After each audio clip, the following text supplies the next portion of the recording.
Graça e paz do nosso Senhor e Salvador Jesus Cristo. Queridos, o título da pregação que eu vou fazer para vocês hoje é Aprendendo com os Erros. Aí eu coloquei 3 pontinhos e escrevi dos outros. Claro. Quando você está lendo o dicionário e vai pensar sobre o que vem a ser este aprendendo, você lê o seguinte: aprender. Adquirir conhecimento a partir de um processo ativo, contínuo de aquisição, assimilação de conhecimentos, habilidades, valores, estratégias que resultarão em uma modificação na forma como o indivíduo interage e interpreta o mundo. O dicionário continua dizendo: processo dinâmico que envolve observar, raciocinar, interagir, permitindo que novas experiências te mudem, te transformem e te façam melhor. Por que eu estou falando sobre isso? Porque nós podemos aprender passando, experimentando, tendo as consequências daquilo que nós escolhemos, mas tudo isso numa parte prática. Só que nós podemos também observar isso por uma questão de observar o outro errando. Eu vou contar rapidamente uma experiência minha no início da minha conversão. Entrei numa casa, nós estávamos ali para orar, uma tarde, solo luzinhas, não devíamos estar em mais de 6, 7 mulheres, e ali a dona da casa começou a pedir que a gente orasse pela filha dela. Ela tinha acabado de ter neném, já estava com menos de 1 ano, ela trabalhava, o marido trabalhava, mas eles não tinham ainda recursos suficientes para contratar uma pessoa para ajudar. Então, diariamente, ela pegava, a filha pegava a criança, levava na casa daquela mamãe, que já tinha trocentos outros filhos e noras e um monte de gente, e aquele bebê ficava ali o dia inteiro, e quando chegava às 7 da noite, os pais chegavam para pregar a criança, que já estava de banho tomado, prontinha para ir de pijaminha para casa. Eles jantavam na casa dessa senhora, iam embora para a casa deles para dormir, e no dia seguinte começava tudo aquilo de novo.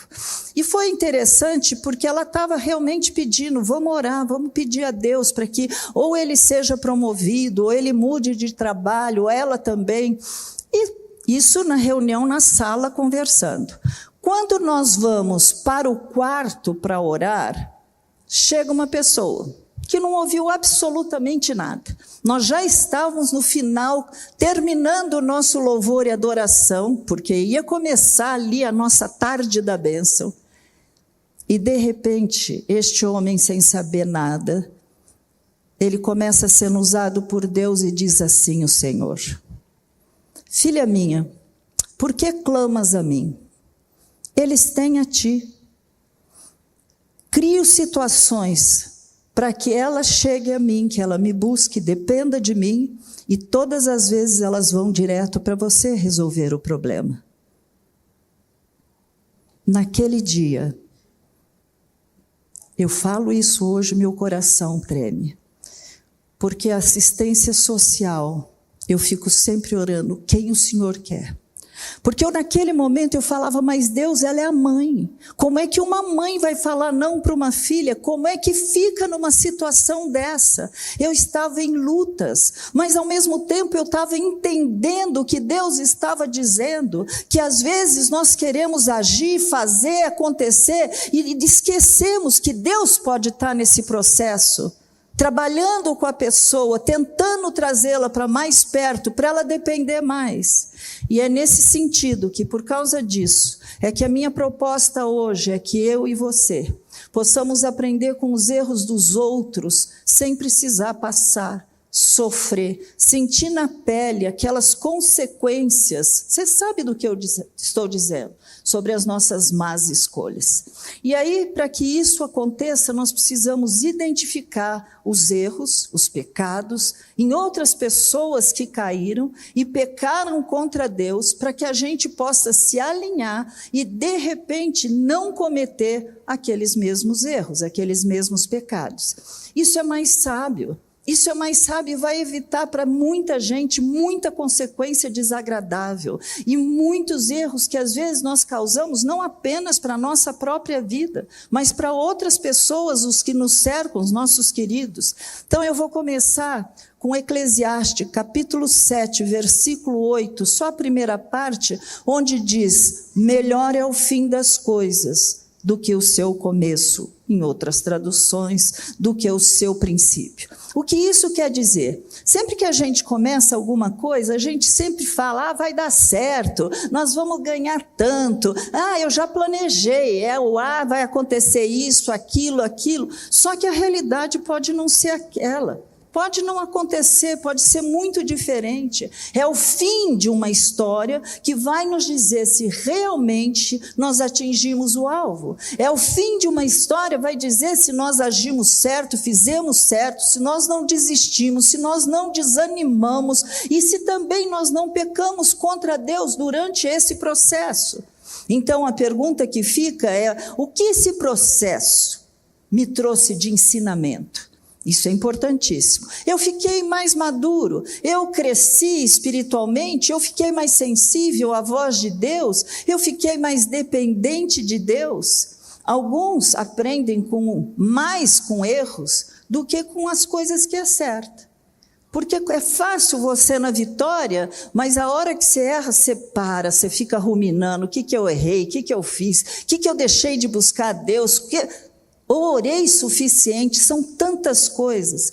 E eu quero pegar então a vida de Saul, que para mim é um exemplo vivo disso que eu estou dizendo, porque a gente aprende muito com os erros de Saul.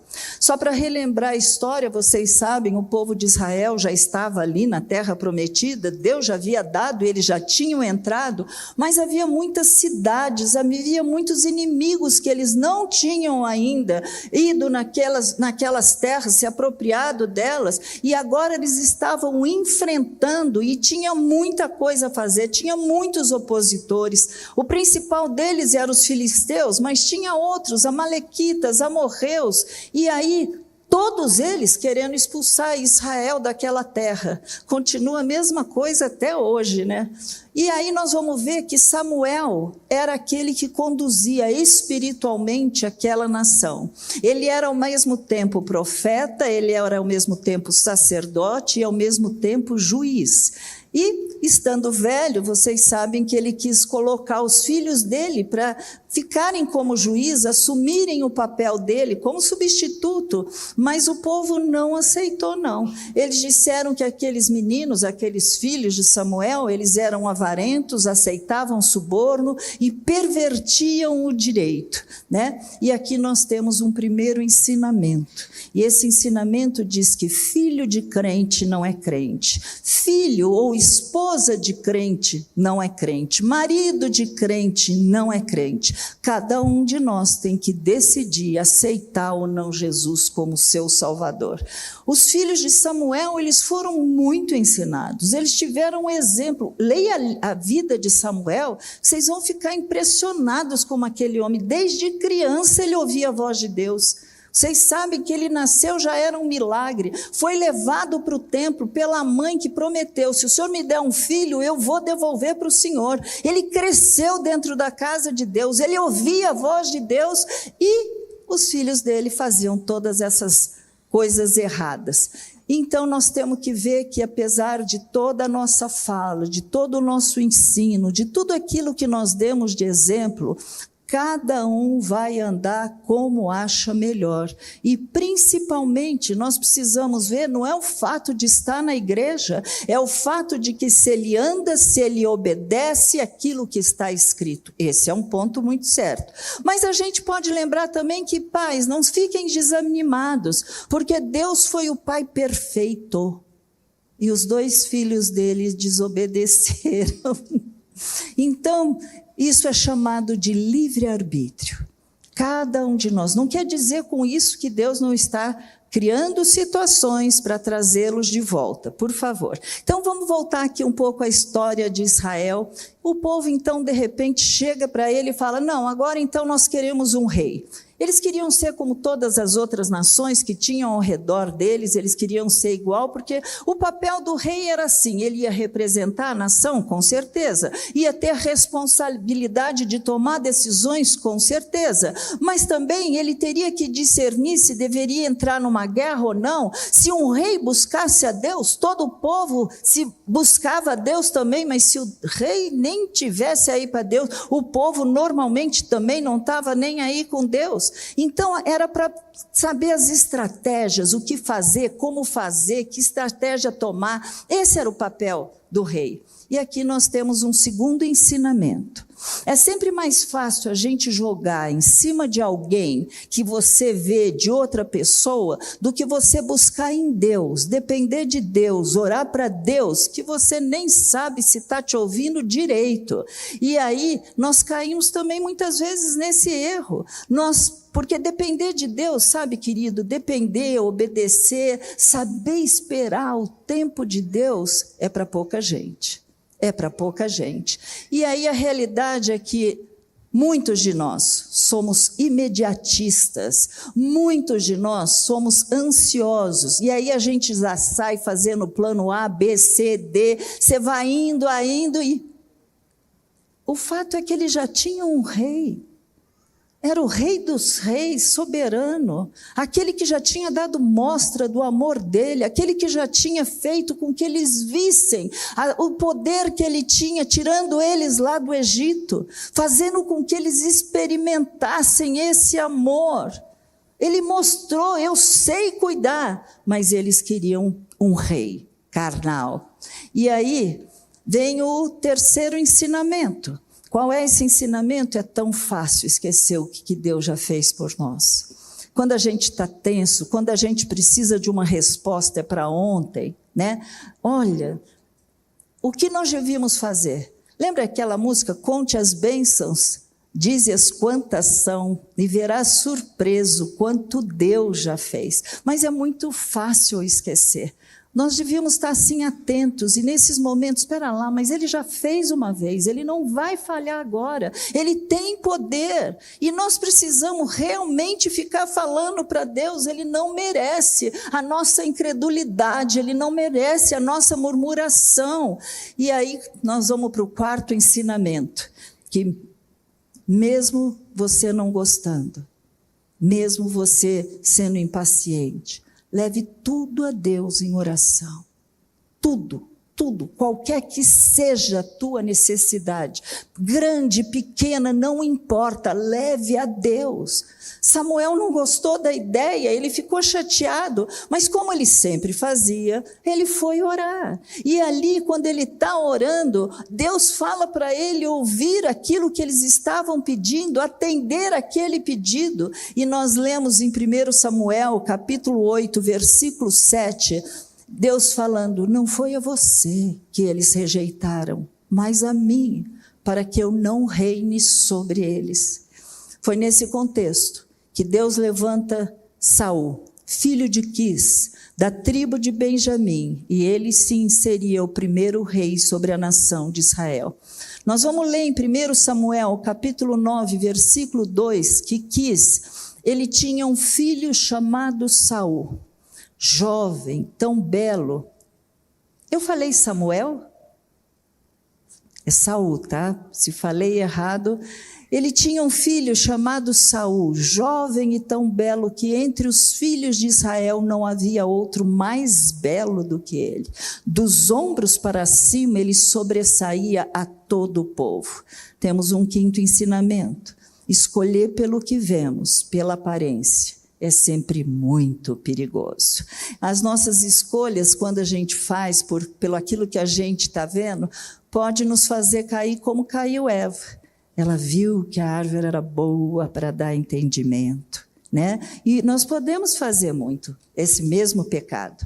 Um dia, as jumentas de Quis, elas se perderam. Então Quis pediu que o seu filho Samuel fosse procurar por elas, e ele acabou levando um ajudante junto. Andaram, não acharam, mas eles acabaram chegando numa cidade chamada Zuf.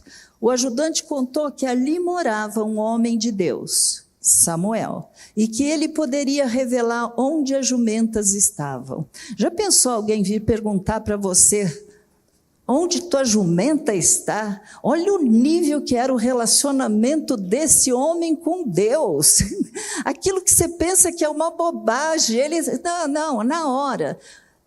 Ele já sabia o que tinha acontecido, mas olha o que aconteceu.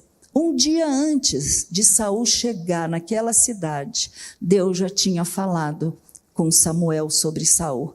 1 Samuel capítulo 9, 16. Amanhã a estas horas enviarei a você um homem da terra de Benjamim, o qual você ungirá por príncipe. Ele não chamou de rei, tá? O qual você ungirá por príncipe sobre o meu povo Israel. Ele livrará o meu povo das mãos dos filisteus, porque olhei para o clamor do meu povo, pois o seu clamor chegou a mim. Esse é um sexto ensinamento. Deus sabe tudo, Deus ouve tudo, Deus vê tudo, está sempre atento ao teu clamor. Repare que ele disse para Samuel, enviarei a você um homem. Parece que a decisão foi de Saul, né? Mas não, Deus sempre está por trás de tudo, Deus sempre orquestra tudo, queridos. E Samuel, eu acho tão interessante que aquele homem que estava tentando lutar, ficar triste, porque ele tinha ficado sem ter a continuidade, e Deus está falando, Samuel, não é você. O que eles estão fazendo parece que é você, mas é comigo que eles estão rejeitando. E aí, quando Saul chega, Samuel foi logo dizendo que as jumentas do pai já tinham sido encontradas. E ele precisava trazer essa revelação muito rápida, porque depois dessa viria uma outra muito mais importante. E ele precisava ser tranquilizado. Diz a Bíblia que ele falou, o Senhor está ungindo você como príncipe sobre sua herança. Saul precisava saber que aquele homem era um homem de Deus, mesmo que fosse uma coisa tão pequena como as jumentas do teu pai, né? E a resposta de Saul está em 1 Samuel, capítulo 9, versículo 21. Acaso não sou eu um benjamita, da menor das tribos de Israel, e não é a minha família a menor de todas as famílias da tribo de Benjamim? Por que então você me fala com tais palavras? Sétimo ensinamento. Só temos desculpas para não assumir aquilo que Deus quer nos dar. Há planos de Deus para cada um de vocês que estão aqui dentro. Não precisa se preocupar, mas eu não sei, eu não tenho, eu não consigo. Queridos, sabe, Deus tem plano, e é Ele que vai fazer chegar aquilo que tem que ser completo na tua e na minha vida. Não impeça o agir de Deus na tua vida. Tem outro ensinamento, esse já é o 8º. Deus não precisa escolher pessoas capazes, Deus não precisa pessoas que estão prontas, inteligentes, que têm uma autoimagem maravilhosa. Não, Ele forma líderes. Ele forma líderes, a tua e a minha parte sempre vai ser dizer, eis-me aqui, Senhor, usa-me, Senhor, para a glória do teu nome. Saul ficou aquela noite lá naquela cidade, junto com Samuel, e lemos em 1 Samuel 10:1, que no dia seguinte, Samuel pegou um vaso de azeite, derrubou sobre a cabeça de Saul. Então ele o beijou e disse, o Senhor está ungindo você como príncipe sobre a sua herança, sobre o povo de Israel. Depois disso, para que Saul não tivesse nenhum tipo de dúvida do que seriam aquelas palavras, ele trouxe várias palavras de conhecimento, e aí para mostrar, vem de Deus essa escolha. Primeiro ele começa dizendo assim, olha, já foram achadas as jumentas do seu pai, e ele agora está preocupado com você. E ele fala também, virão ao seu encontro, que detalhe, que riqueza, virão ao seu encontro 3 homens, que estarão indo adorar a Deus em Betel. Um estará levando 3 cabritos, o outro 3 pães, e o outro um odre de vinho. Eles vão te saudar, vão te dar 2 pães e você deve aceitar. Quantos detalhes! Era para ele não ter dúvida nenhuma que ali era Deus fazendo aquela escolha. E ele continua dizendo o seguinte: na cidade de Gibeá Elohim, você encontrará um grupo de profetas que estarão tocando liras, tambores, flautas e harpas. Eles estarão profetizando e o Espírito do Senhor se apossará de você e você profetizará com eles e será mudado em outro homem. Com certeza, Saul precisava ser transformado e nós também. Não é só ele, não.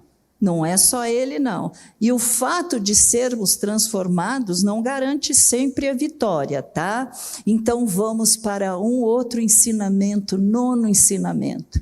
Mesmo quem tem o Espírito Santo habitando dentro, não é mais vindo sobre. No Velho Testamento, o Espírito vinha sobre as pessoas, agora ele habita dentro de nós. Isso é tremendo. Não é por causa dele habitar dentro que nós não vamos fazer escolhas erradas. Vai ter muitos momentos que Deus vai continuar respeitando a tua e a minha decisão, mesmo sabendo que é contra a palavra dele. Um 10º ensinamento sobre isso: Deus se revela de maneira tão clara, tão real, para que você não tenha dúvida dos planos que ele tem para a sua vida. Eu e o Caio temos esse testemunho quando ficamos ouvindo muitos anos antes de sermos pastores. Vejo na tua mão um cajado. O Caio brincava: só se for para bater. Eu não sou pastor, eu sou empresário. Eu falava: ai, que bom, não tem mulher pastora. Sabe aquela coisa? Até Deus cumpriu o que tinha que ser feito. Glória a Deus. Então aqueles sinais vieram para comprovar que ele estava ouvindo realmente a palavra vinda de Deus sobre a vida dele. Saul não era capaz, como muitas vezes eu e você não somos, como nós não éramos. Ele era totalmente tímido e ele acabou não contando nada do que ele tinha ouvido para ninguém. Aí chegou um dia que Samuel chama todo o povo, reúne o povo para mostrar quem foi aquele que foi escolhido por Deus. Aqui nós temos outro ensinamento. Deus deu o que eles queriam. E o que eles queriam era segundo a maneira como eles enxergavam, como eles viam, porque Saul, naquele momento, estava escondido no meio da bagagem. Foi preciso correrem até ele para tirar ele lá daquele meio. Uau! Agora ele tinha um porte maravilhoso, ele era o mais alto de todos, se sobressaía sobre todos, mas ele tinha uma autoimagem tão horrível. E Samuel disse assim: vocês estão vendo quem o Senhor escolheu? Em todo o povo não há ninguém semelhante a ele. Que estranho, né? Deus sabia o que ele iria fazer, mas era assim que eles estavam querendo. Era isso que eles tinham pedido, alguém que se sobressaísse sobre os demais. Então, se é pela aparência, Deus deu exatamente aquilo que eles queriam. E todos gritavam: viva o rei, viva o rei! 12º ensinamento: cuidado, eles e nós muitas vezes escolhemos pela aparência, pelo que vemos. 13º ensinamento: Deus não nos vê como os homens nos veem. Ai, graças a Deus. Bota amém nisso, minha irmã. Graças a Deus. As pessoas falam alto, baixo, gordo, magro, cheio de complexo, não tendo complexo. Nós somos avaliados pelo externo, mas Deus não faz isso. Deus olha para dentro do nosso coração, Ele sabe exatamente quem nós somos. E Ele sabe o que Ele precisa derramar para nos completar para aquela obra. Então, graças a Deus que Deus não nos vê como as pessoas nos veem, né? E aí, você novamente vê Deus falando que quando Ele nos chama, Ele nos capacita. Ele vai trabalhando, Ele vai ensinando. E aí, quando você está vendo a história de Saul, querido, você pensa que muitas vezes nós não achamos que nós não éramos capazes para levar um povo à terra prometida? E foi isso que Deus me falou muitos anos antes. A gente morava em Brasília. Ainda nós não tínhamos nem falado que viríamos para cá. Num culto, Deus falou: vou usar como Josué, e vocês levarão muitos para a terra prometida. Olha que coisa maravilhosa você ter ouvido aquilo. E guardei na caixinha de memória. Não vou ajudar Deus, mas se vier dele, vai se cumprir. É assim que a gente pensa, né? Um ensinamento lindo da gente ver aqui é que uma bênção pode também se transformar em maldição. E isso não vem de Deus. E isso não vem porque ela vira uma tentação para quem recebe a bênção. Conheço pessoas que pediram para Deus que queriam uma casa em praia, que queriam ir para um lugar para descanso, e Deus depois deu. Sábado e domingo não era mais tempo de ir para a igreja porque estava na casa. Você entende o que muitas vezes nós fazemos com as promessas? Tiago capítulo 1 mostra claramente como Deus age. Do capítulo 1, versículo 13 a 15. Ninguém ao ser tentado diga: sou tentado por Deus. Porque Deus não pode ser tentado pelo mal, e Ele mesmo não tenta ninguém. Ao contrário, presta atenção nisso. Cada um é tentado pela sua própria cobiça, quando esta o atrai e seduz. E a cobiça está dentro do nosso coração, viu? É uma das heranças do DNA de Adão e Eva. Está lá dentro do nosso coração. Ela viu que a árvore era boa para dar entendimento. Tá? Essa cobiça entrou desde aquela época.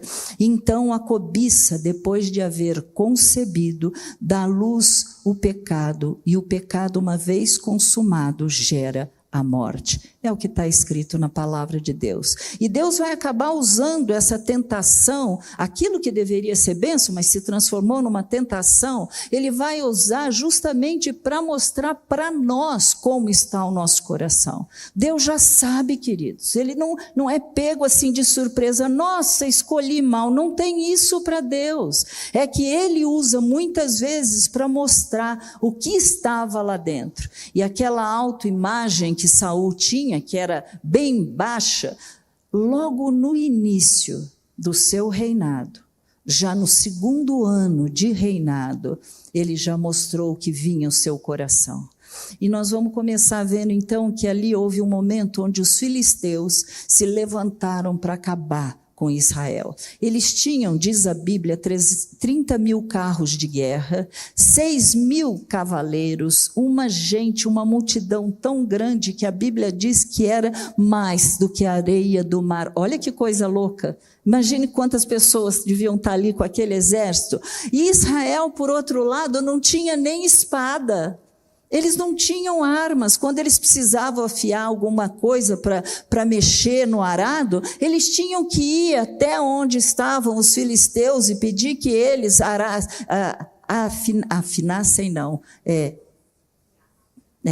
afiassem. Afiassem aqueles instrumentos que eles usavam ali na lavoura. E aí, quando os homens de Israel viram aquela multidão, eles saíram correndo, fugiram de medo, e diz a Bíblia que eles se esconderam em cavernas, em buracos, nas rochas, em cisternas e até mesmo em túmulos eles se esconderam. 15º ensinamento: as situações que chegam até nós, que nos trazem realmente medo, que nos paralisam. Mas isso é porque nós esquecemos quem nós cremos, quem nós confiamos, quem nós servimos, quem é o nosso Pai. Não olhe para o teu grande problema, olhe para quem é o teu grande Deus. Ele nunca te deixou, Ele nunca te desamparou. Nada é impossível para Ele. Haverá alguma coisa demasiadamente grande, impossível para o teu Deus? Nada é impossível. Samuel, nesse momento, tinha dito para Saul que ele esperasse, ele iria lá e ele iria justamente para fazer sacrifícios, para buscarem a Deus, para pedirem a Deus que aquela guerra fosse totalmente dirigida por Deus, quais as estratégias deveriam ser tomadas. Mas Saul, vendo que o povo ia embora para se esconder para todo lado, Samuel ainda não tinha chegado, e ele então resolve, não, eu mesmo vou fazer, vou pegar um sacrifício, vou resolver.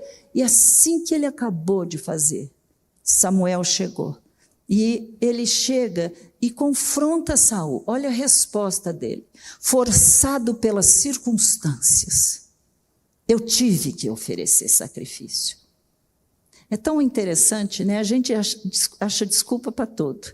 Forçado, você não veio, você não chegou. Adão já fez isso, né? A mulher que tu me deste, a mulher estava errada e Deus, mas ele estava certíssimo. 16º ensinamento: quantas vezes eu e você usamos desculpas para justificar os nossos erros? Na verdade, nós nem devíamos mais chamá-los de erros, mas de pecados, né? E Samuel, quando viu o que Saul tinha feito, ele falou: olha, você cometeu uma loucura, e você, por não ter guardado o mandamento de Deus, Deus tem uma consequência séria sobre a tua vida. Ele vai levantar outro em teu lugar.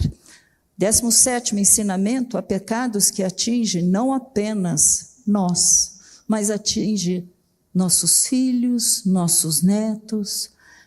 Se fosse Saul tudo certo, seria da tribo de Benjamim, mas foi porque Saul foi tirado que foi levantado aquele que seria um homem segundo o coração de Deus, Davi. Davi errou muito, gente. Davi errou muito.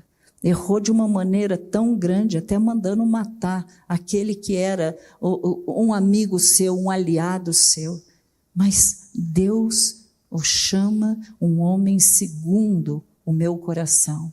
Então, o que eu estava querendo dizer é que tem consequências de erros, pecados que nós fazemos que não atingem somente a nós.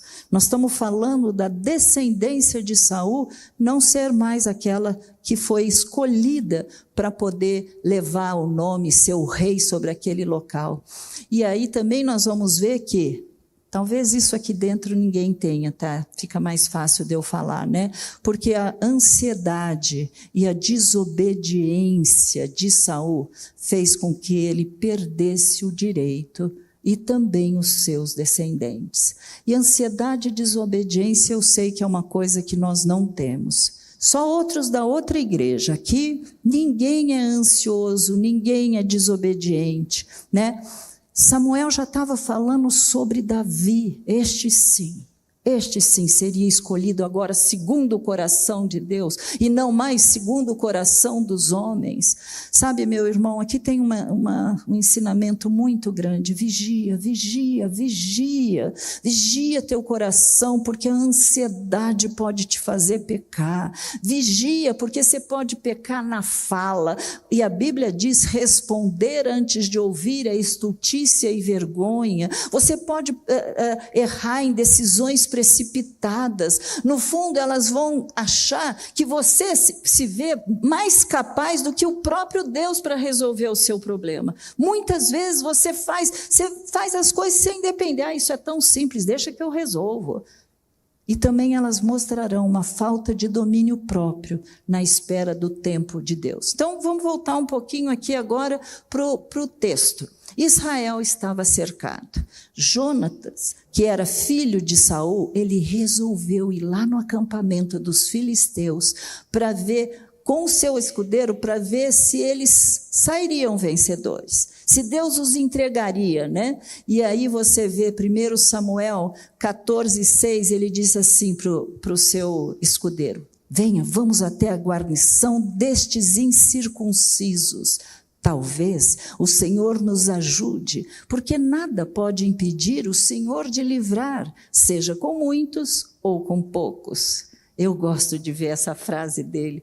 Eles chegaram perto da guarita dos filisteus e fizeram um sinal. Ele comentou assim com seu escudeiro: se eles falarem, vem aqui para cima, nós vamos subir, porque Deus está dando todos eles na nossa mão e Israel vai ganhar. Mas se eles não falarem isso, a gente está aqui. Os filisteus, por outro lado, sabe o que eles pensaram? Esses daí estão deserdando. Antes da guerra começar, eles já estão querendo vir para nós. E o que eles falaram? Sobe aqui. Nesse sobe aqui, 20 filisteus foram mortos por 2 homens. E eles sabiam, Deus está entregando. Então aqui tem um ensinamento gostoso. Deus, quando está junto de você, não importa quantos você seja, não importa se você vai estar sozinho no meio de um escritório todo contra, não importa se vai ser você falando para a tua família, não importa, Ele é suficiente, Ele é a certeza da tua vitória. Qual era o segredo de Jonatas? O segredo de Jonatas é que ele conhecia o Deus da aliança. Aquela aliança que Deus tinha feito com Israel. Gente, ele sabia que nada podia impedir o agir de Deus. Como é que eu sei disso, Raquel? Por que você está falando isso? Porque ele chamou os filisteus de incircuncisos. Ele está dizendo, nós temos aliança, eles não, então Deus é conosco, vai dar certo. Era isso. Sabe, era um sinal de que Deus daria vitória. E nós temos mais um ensinamento: a fé move montanhas. Você pode, por causa da tua fé, não importa o tamanho do teu problema, do gigante que está na tua frente, não importa, querido, isso daí move as mãos de Deus, o coração de Deus, porque Ele confiou em mim, eu estou agindo para lutar por Ele. Isso é maravilhoso, gente. Nós sabemos, olha que coisa louca, naquela época eles não tinham papel como nós temos Bíblia escrita, né? Eram aqueles rolos, um ou outro sabia tudo que estava escrito. Não era assim. Nós temos Bíblia, nós podemos ler, nós podemos saber o que Deus prometeu para nós. Quantos de nós nunca leu a Bíblia uma única vez? Quantos de nós só leem Salmos e Provérbios? Eu não estou dizendo que não deva, por favor, o Caio acabou de dizer, inclusive, para ler Provérbios 1, mas isso daí você vai acabar em um mês. Quantos de nós precisamos nos apropriar das bênçãos que Deus já nos deu? Um ensinamento que está por trás disso, que a fé sem obras é morta. Fé sem obras é morta. Aí eu tenho fé. A Bíblia chama o diabo de crente. Como assim, Raquel? A Bíblia fala que até o diabo crê. Até o diabo crê. Só que ele não é salvo. Nós não estamos falando sobre fé em um único Deus. Não, eu creio em Deus. Eu creio que tem um Deus absoluto, o Senhor. Não, eu creio em Jesus. Mas e daí? Se você não agir, não caminhar em cima daquilo que você crê, daquilo que você conhece desse Deus, a tua fé é morta. Todas as religiões têm fé em Deus. Nós não estamos falando sobre isso, nós estamos falando quem é o teu Deus. Sabe, Ele é capaz de resolver qualquer problema. Gênesis 18, eu amo esse versículo 14, ele fala, por acaso existe algo demasiadamente difícil para o Senhor? Ele estava dizendo isso com relação à mulher dele ficar grávida. O anjo tinha dito, daqui a 1 ano a tua mulher vai estar com um filho nos braços. Sarinha estava rindo lá dentro. E ele fala, por acaso, o teu problema quando chegar, querido, por acaso, esse problema acha que vai me derrubar, que vai me paralisar, mas maior é quem está comigo do que aquele que está no mundo. Sabe, quantos de nós que sabemos que temos uma aliança com Deus, que você foi escolhido por Deus, que você é chamado filho de Deus, que você é um representante ambulante dele por onde você anda nessa terra, você é preposto de Deus, você é embaixador de Deus. Quantos de nós não usufruímos desse benefício? Quantos de nós esquecemos o que isso representa e como nós poderíamos vencer guerras e guerras só no joelho? Não mais nas tuas noites em claro, não mais nos teus projetos tentando ser resolvidos, no joelho, na conversa com teu pai. Sabe, Saul começou a ver um reboliço, pessoal saindo para todo lado, correndo para todo lado. Claro, nós estamos falando de pessoas que estão numa montanha, vendo do outro lado e vendo que estava tendo um alvoroço ali no meio dos filisteus. E ele manda perguntar, quem é que não está aqui no nosso meio? E aí descobre que quem não está era justamente Jonas e justamente o seu escudeiro. E então, ele imediatamente, olha que palavra linda, nobre, imediatamente ele pede a arca de Deus para saber o que deveriam fazer. Oh, está melhorando. Aí o alvoroço que ele estava vendo do arraial inimigo vai aumentando cada vez mais. Aí Saul pega e fala para o sacerdote, desista de trazer a arca. Foram para a batalha. Eles teriam ganho. Que hipocrisia. Ansiedade, impaciência, normalmente fala mais alto do que buscar Deus, querido. Esperar em Deus, depender de Deus, cuidado. Isso pode fechar a mão de Deus na tua vida. Confessa para Ele. Eu tenho que confessar, todos nós, porque em um momento ou no outro a gente está tão claro o que eu tenho que fazer. Deixa eu sair para essa guerra. Aquela reação que Saul teve, ela retrata bem como nós cristãos agimos em determinadas situações. Parece tudo tão claro, tão evidente. Eu não preciso nem orar, porque... E ainda vamos usar, às vezes, até o nome de Deus, né? Não, olha lá, Deus já falou, já tá agindo, vamos lá. No fundo, Saul era um rebelde, era um orgulhoso, era um ansioso, não cumpria o que prometia. Saul abria a boca impensadamente, falando precipitadamente, não tinha sabedoria nenhuma. Por isso que eu falei, melhor é o fim do que o começo. Começa tudo bem, mas ele terminou bem? Como foi o fim de Saul? Sabe, Deus havia dito que iria usar Saul para livrar o povo dele dos filisteus, e usou, mas do jeito de Deus, e não como Saul achava. E ele usou porque Deus não mente. Eles ganharam a guerra por causa da palavra que Deus havia dito. Saul, depois disso, continuou fazendo e tomando decisões erradas. Tem tanta coisa que ele fez nessa mesma guerra.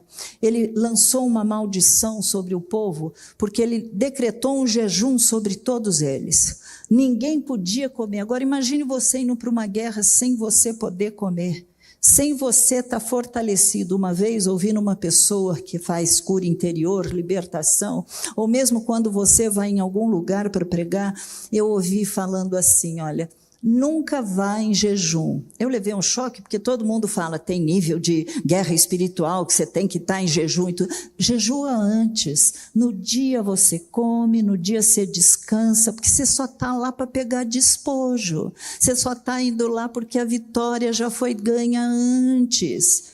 Então Saul mandou todo mundo não comer, os homens estavam arrasados, esgotados, debilitados para poder lutar com o inimigo. Ele lança aquela maldição, maldito o homem que comer alguma coisa antes de anoitecer, antes de me vingar dos meus inimigos. E ele também os induziu a pecar, porque a fome era tanta que quando eles venceram, eles acabaram pegando as ovelhas, bois, bezerros, matando dos filisteus, claro, e comendo aquilo lá com sangue. Tal era a fome deles. Eles também podiam ter falado não ao pecado. Deus já tinha dito para não comer a carne com seu sangue, mas eles também pecaram. Aí vem Saul com toda a espiritualidade dele, tentando organizar aquela situação de matança de animal e comendo com o sangue. Ele fala assim, não façam assim, cada um traga o seu boi, a sua ovelha, matem aqui e só comam depois, não pequem contra o Senhor comendo carne com sangue. além do pecado dele, ainda estava criando situações para que a fragilidade do povo caísse. Sabe, Deus não respondeu a Saul. Ele buscava a vontade de Deus, queria saber o que Deus tinha para ele, Deus não respondia. E aí, ele chega e fala assim: porque tão certo como vive o Senhor, que salva Israel, ainda que meu filho Jonatas seja o culpado, certamente morrerá. Jonatas era o culpado, e ele não sabia. E foi o povo que livrou Jonatas daquela morte. Tem um ensinamento aqui que eu gostaria de trazer para vocês, como é fácil usar o nome de Deus em vão. Ele estava falando certamente como vive o Senhor. Olha, ele está usando que Deus me castigue. Tudo eles punham o nome de Deus. Se a gente for trazer para os nossos dias, nós vamos falar assim: eu juro por Deus, em nome de Jesus vai dar certo. Queridos, nós precisamos saber não usar o nome de Deus em vão. Quantas frases são usadas para dar peso naquilo que nós estamos falando, sabe? É terrível ver isso. Nós estamos usando o santo nome dele em vão. Então não use esse nome que é santo. Use no momento certo. E vai ter momentos que você só vai falar: Jesus, você não consegue nem falar, me ajude. E ele vai ouvir a tua voz. E ele vai ouvir a tua voz. Sabe, um outro pecado de Saul que ele teve, como ele perguntou ao Senhor de quem era a culpa, Deus não mostrou o que era. Mais para frente ele estava perguntando outras coisas para Deus, Deus mudinho. Ele mostrou que a culpa era de Jonatas, e aí o Jonatas foi totalmente liberado pelo povo. 1 Samuel 14, 43, 44, ele fala assim: Saul perguntou a Jonatas: diga-me, o que foi que você fez? Eu apenas provei um pouco de mel com a ponta da vara que tinha na mão. Eis-me aqui, estou pronto para morrer. Saul disse: que Deus me castigue se você não for morto, Jonatas. Que loucura, meu Deus, tem misericórdia. E aí o povo salva, isso está em 1 Samuel 14, 45. Como é que Jonatas pode ser morto? Ele que efetuou tamanha salvação em Israel, nada disso. Tão certo como vive o Senhor, nenhum dos seus cabelos cairá no chão, pois foi com a ajuda de Deus que ele fez tudo isso. Você sabe que eu estou contando tudo isso para vocês? No início da vida de Saul como rei. Não passam 2 capítulos para já chegar em todos esses reis, todos esses erros, esses pecados. Se você continua lendo, eu te incentivo a ir para casa e pegar o restante. Samuel não tinha nem ainda derramado óleo sobre Davizinho, mas eu te convido a você chegar em casa e ler, aprenda com o erro dos outros. Não queira cair você nesses erros, como se fosse, sabe, está escrito, você viu o que é pecado? Não faça, não faça. Seja temente a Deus, por amor a Deus, não faça, não faça. E aí, eu queria só colocar para vocês, que vocês não devem ler a Bíblia simplesmente para saber da história. O que está acontecendo? Não peça, quando você abrir a sua Bíblia, quando Caio e eu nos convertemos, nós não tínhamos ninguém perto de nós. Nós estávamos morando numa cidade nova, mudamos, eu 3 meses depois de convertida, ele no dia seguinte da conversão, e nós não tínhamos ninguém, mas nós tínhamos uma Bíblia. A gente toda noite lia a Bíblia. Todas as noites a gente lia a Bíblia, e quando não ensinava, punha ponto de não entendia, colocava ponto de interrogação para Deus depois ensinar para a gente. Não precisa ninguém. Você só precisa pedir para Ele: Senhor, me dá sabedoria. Eu estou lendo, foi o Teu Espírito que escreveu, que falou com os homens, Ele habita em mim, traz a revelação ao meu coração. Depois, em cima daquilo, pergunta para alguém que sabe: é isso mesmo que Deus falou nessa e nessa passagem? É isso que acontece. Eu estou falando isso porque o Jesse Valadão se converteu lá em casa, né? Vocês nem sabem quem é esse homem, mas ele trabalhava na televisão, em cinema, fazia um papel de cafajeste, e ele se converte lá em casa, e ele era muito inteligente, brilhante, Deus foi quebrando porque ele chegava, quem estava lá era a mulher, eu, e aí ele vinha com as revelações, olha, Deus me mostrou isso, eu falava, então, Jesse, mulher, que era para ele, era nada, então, Jesse, você vai escrever a Bíblia segundo Jesse Valadão, porque não é isso que está na Bíblia. O que está na Bíblia é isso. Então, se você não tem esse entendimento, pergunte para alguém. Vá atrás de alguém e pergunte. Você sabe que a pessoa entende? É isso mesmo que eu entendi?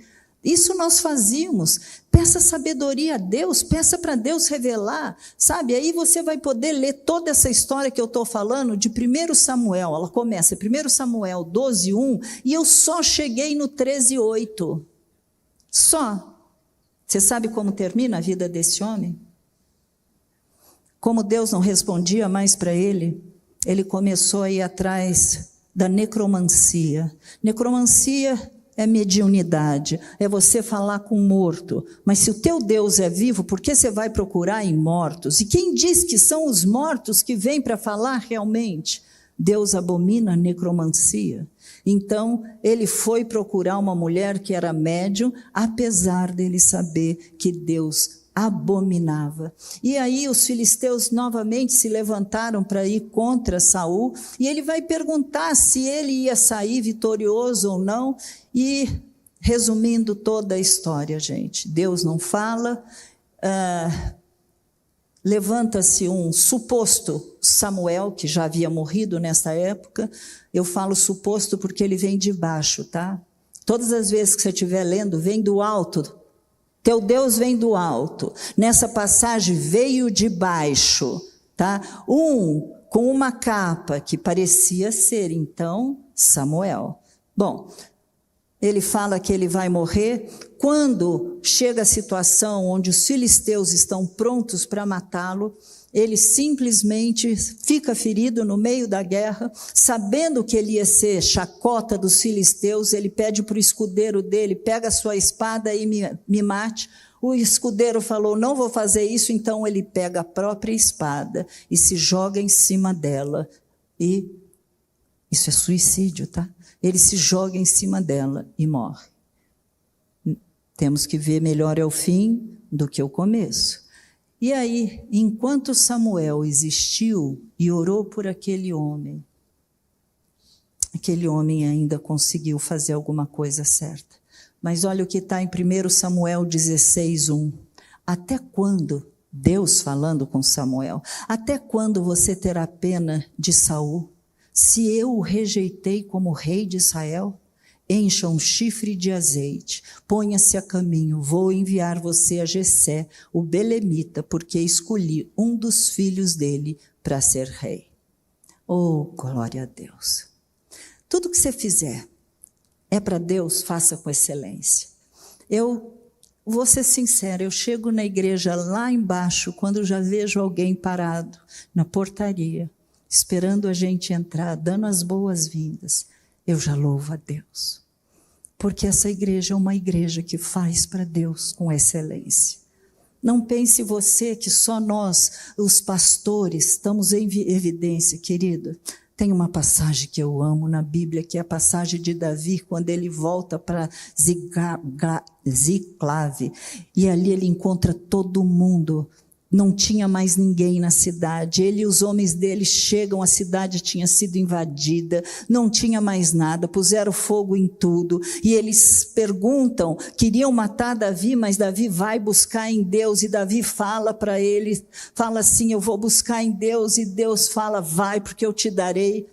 Ele busca em Deus aquele ânimo que ele não estava tendo, aquilo que os homens queriam fazer nele. E quando eles encontram quem tinha roubado suas mulheres, seus filhos, seus animais, um grupo tinha ido na frente, 400 homens vão, 200 ficam atrás. Eles ficam atrás de tão cansados que eles estavam, cuidando daquilo que era, vamos chamar assim, as coisas que eles levavam. E nesse momento, quando eles voltam com muita coisa que eles pegaram daquele bando que tinha já assaltado várias cidades, Um deles fala assim: olha, só nós vamos ficar com essa herança, só nós vamos ficar com isso. E Davi fala: a mesma porção que tem para nós terá para eles também.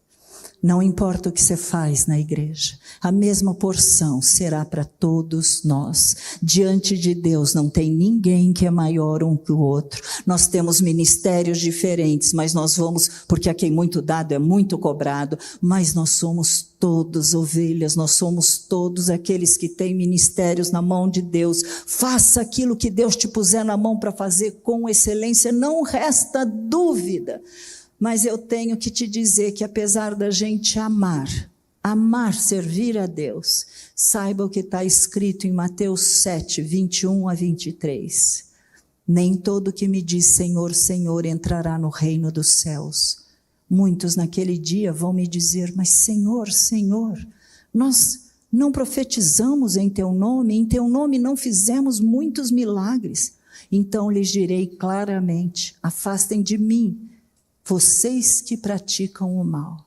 Amar a Deus acima de todas as coisas, acima de todas as pessoas, acima de todas as bênçãos que Ele possa nos dar. Isso é crucial, ame a Deus acima de tudo, de tudo. A promessa dele é que todas as coisas, as demais coisas que você precisar, serão acrescentadas. É promessa. Não olhe para você e se sinta incapaz, como se você não fosse apto para fazer. Não diga: eu não vou conseguir, eu não estou aqui fazendo coach. Se você pensar que eu vou dizer vai que vai dar certo, não é assim. Vai dar certo se você depender de Deus, se você buscar Deus, se você quiser parar para ouvir a voz de Deus, aí sim você poderá, porque Ele é aquele que vai te fortalecer.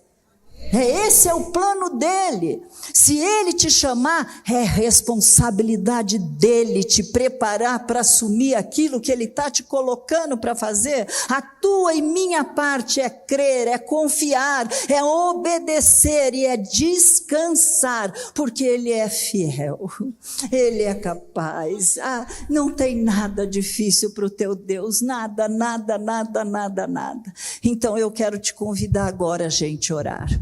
Nós vimos alguns pecados, nós vimos alguns erros dele, mas de nada adianta você ouvir tudo isso e continuar na tua velha vida, naquela maneira errada como você sempre andou, naquilo que você sempre fez. O momento é você chegar para Deus e falar: Senhor, sonda o meu coração, revela para mim, não é para ninguém, é para mim, Pai, aquilo que está oculto, aquilo que está escondido. Abra mesmo os meus olhos, Senhor. Eu preciso desse entendimento, eu preciso ver os meus erros e dar nome a eles. É pecado, Deus, é pecado, Senhor, e pecado é porque eu estou pecando contra Ti.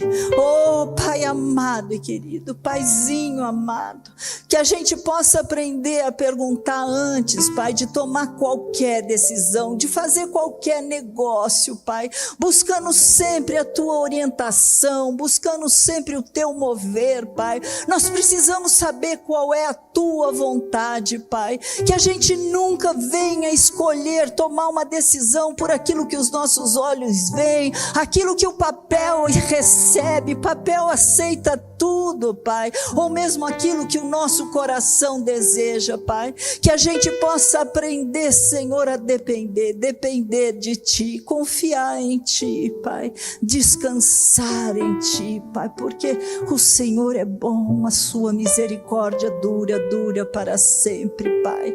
Pai, eu oro, Senhor, como eu disse, papel aceita tudo, planos, projetos, ideias, todos eles parecem bons, certos aos nossos olhos, Pai. Nós achamos, Senhor, que eles vão se concretizar, nós achamos que eles vão trazer segurança, dinheiro, que tudo aquilo que nós pusemos ali vai dar exatamente daquele jeito. Nunca foi assim, Pai, nunca foi assim. A Tua palavra nos ensina em Provérbios 21, capítulo 21, versículo 1, Pai: como ribeiros de águas, assim é o coração do rei na mão do Senhor.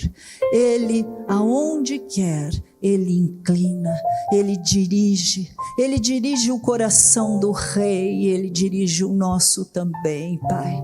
Se o Senhor muda correntes de água, Pai, mude o nosso coração, Paizinho. Faz de nós, Senhor, verdadeiros adoradores, que a gente saiba esperar, e enquanto espera, Senhor, vai te adorando, enquanto o teu sim ou não chegar, Pai, que nós possamos te adorar, te louvar, confiar, Pai, e descansar em Ti, Paizinho. Senhor, olha para nós, Pai, e perdoa a nossa ansiedade, perdoa, Pai, a nossa inquietação, que a gente aprenda a falar com o Senhor sempre, sobre tudo, qualquer que seja o motivo, Pai, em qualquer lugar que a gente esteja, Pai. Senhor, salva os nossos filhos, salva os nossos familiares, que nenhum pecado que a gente tenha feito, Pai, possa atingir, Pai, as nossas famílias, Pai. A Tua palavra diz, Pai, que a bênção, a promessa sobre os nossos filhos, sobre a nossa herança, Pai. Crê Tu no Senhor Jesus e serás salvo tu e a tua casa.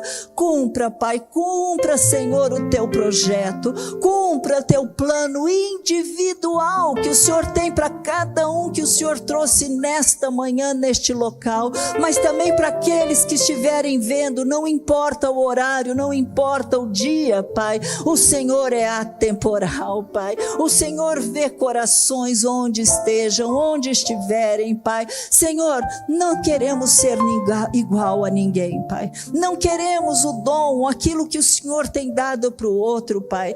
Nós queremos, a nossa meta é ser igual a Jesus, Senhor. É isso que nós pedimos, Pai, que a gente vá crescendo, Pai, através dessas experiências, às vezes ruins, dolorosas, Pai, que a gente vá crescendo, Pai, com os nossos erros, de grau em grau, de degrau em degrau, de glória em glória, não importa, Pai, mas nós que tudo isso nos leve a ser mais parecido com Jesus, Senhor, que a gente venha assumir a nossa responsabilidade nos nossos atos, Pai, que a gente peça perdão quando errar, Pai, que a gente não venha julgar ou culpar alguém por nossas falhas, nossos pecados, Pai. Senhor, sabemos que o Senhor está aqui. Sabemos que o Senhor vive em nós, dentro de nós, nunca estaremos sozinhos, Pai. Sabemos que o Senhor já tem dado ordem a Teus anjos a nosso respeito, Pai. Nos ensine, nos capacite, Senhor, nos encha do Teu Santo Espírito, Paizinho. Nós queremos ser vasos de honra nas Tuas mãos, Pai. Oh, doce Espírito, Senhor, que habita em nós te pedimos que nós nunca venhamos a sufocar a Tua doce voz, nunca venhamos a entristecer, Senhor, o Teu Santo Espírito, ou mesmo negar, apostatando, Pai, tudo para seguir a nossa carne, os nossos desejos, a nossa vontade. Nós Te agradecemos, Deus, porque o Senhor não nos olha como os homens nos veem, Pai. O Senhor não nos julga como os homens nos julgam. O Senhor nos conhece. O Senhor vê com aqueles olhos de amor, e o Senhor sabe o que está no oculto, no escondido. Nós Te pedimos, Pai, não nos deixe cair em tentação, Pai, que as Tuas bênçãos, Senhor, não se transformem nas nossas mãos, nas nossas vontades em tentação, não por causa de cobiça, Pai, do pecado que atua dentro de cada um de nós, Pai. Nós oramos, Senhor, nós oramos Te pedindo que as consequências dos nossos pecados não recaiam sobre os nossos, que não venha, Senhor, de maneira nenhuma usar desculpas para nos justificar, encobrir os nossos pecados. Nos alerte mesmo, Pai, sobre cada momento de ansiedade, de impaciência, Pai, que falar mais alto que a nossa confiança e dependência de Ti, Pai. Perdoa, Senhor, pela ansiedade que brota, pelo pelo medo que brota, Pai. Nós temos um Deus que faz a diferença daqueles que são seus e daqueles que não são, e mesmo errando, o Senhor ainda nos ama e cria oportunidades, Pai, para voltarmos para Ti, Pai. Eu oro te pedindo, Senhor, pela nossa fé, para que seja uma fé prática, uma fé ativa, Pai, que quando essas situações difíceis chegarem, Pai, quando esse monte, esse gigante, quando essa montanha que se levantou, Pai, não importa, Pai, que a gente possa dizer, por causa da fé que a gente tem, Pai, em nome de Jesus, nós possamos dizer: saia da nossa frente e se lance naquele mar, saia em nome de Jesus. Nós queremos agir, nós queremos andar pela fé, nós queremos ser dirigidos pela Tua palavra, pelo Teu Espírito. A nossa fé em ação vai libertar as Suas mãos, Pai, para agir em nosso favor. Não tenhamos medo de nada, Pai, não tenhamos medo de nada. Maior é aquele que está em nós do que aquele que está no mundo. Pai, não nos deixe usar o Teu santo nome em vão, nem por brincadeira, Pai, nem no meio de uma piada, nem mesmo para validar a nossa fala, mas sempre usemos, Pai, com referência, com amor, Pai, daquilo que o Senhor é e daquilo que o Senhor já fez. Pai, que nenhum de nós ouça naquele dia, Pai: afastai-vos de mim, porque eu não vos conheço, vós que praticais a maldade. Oh, Pai, perdoa mesmo nossos pecados e nos faz mais mansos, mais humildes, como Jesus é, Pai. Que possamos reconhecer que tudo vem de Ti, que tudo volta para Ti. Nos dá graça para naquele dia, diante do Teu trono, Pai, nos ajoelharmos diante de Ti, tirarmos a nossa coroa em humildade, colocar nas Tuas mãos, porque Tu fizeste todas essas coisas em nós, por nós, apesar de nós, Pai. Nós Te adoramos, nós Te adoramos, nós Te pedimos, Pai, em nome de Jesus, como líderes dessa congregação, que nenhum se perca, Pai, que nenhum, Senhor, ouça isso, Pai. Queremos Te apresentar todos, Pai, inclusive nós mesmos, Pai, chegando diante de Ti, Pai, e poder ouvir: servo bom e fiel, porque foste fiel no pouco, sobre muito eu Te colocarei. Nós Te agradecemos. Nós Te agradecemos porque a Tua palavra, Senhor, nos motiva, nos incentiva, nos ensina. Tu és tudo para nós. Tu és tudo para nós. Que a graça do nosso Senhor e Salvador Jesus Cristo, que o amor deste Deus e Pai, que nós nem conseguimos entender, porque fomos escolhidos, fomos amados, fomos aceitos e fomos enviados, e que a Tua doce presença, Espírito Santo, dirija cada ação, cada passo da nossa vida. Nós nos rendemos a Ti, ó Deus, nós nos rendemos a Ti e Te damos toda a honra, toda a glória, todo o louvor, toda a majestade. Vão na paz e que Deus os abençoe, em nome de Jesus.